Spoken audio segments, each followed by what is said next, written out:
₹1.11 કરોડનો વિદેશી દારૂ પર સાણંદ જીઆઈડીસી પોલીસનો સપાટો. સાણંદ જીઆઈડીસી પોલીસ સ્ટેશન દ્વારા કરવામાં આવેલ કાર્યવાહી દરમિયાન આશરે 1200 બોક્સમાં ભરેલ ઇમ્પોર્ટ વિદેશી દારૂ ભરેલ કન્ટેનર ઝડપી પાડી જપ્ત કરવામાં આવ્યું. ગેરકાયદેસર IMFLના જથ્થાની હેરાફેરીમાં સંડોવાયેલા વ્યક્તિઓની ઓળખ તથા ધરપકડ માટે તપાસ હાથ ધરવામાં આવી રહી છે.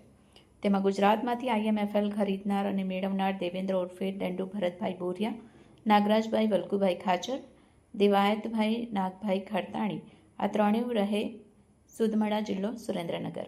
આ ગુનામાં સંડોવાયેલ તમામ વ્યક્તિઓની IMFLની ખરીદી, પ્રાપ્તિ, નાણાકીય વ્યવસ્થા, લોડિંગ, પરિવહન તથા જથ્થો પહોંચાડવાની સમગ્ર પ્રક્રિયા અંગે વધુ તપાસ હાથ ધરવામાં આવી રહી છે.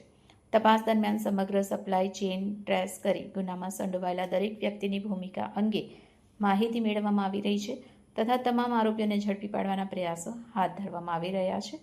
વધુ કાર્યવાહી હાથ ધરી. રિપોર્ટર સંજયભાઈ ઝાલા, આઝાદ મીડિયા લાઈવ, અમદાવાદ.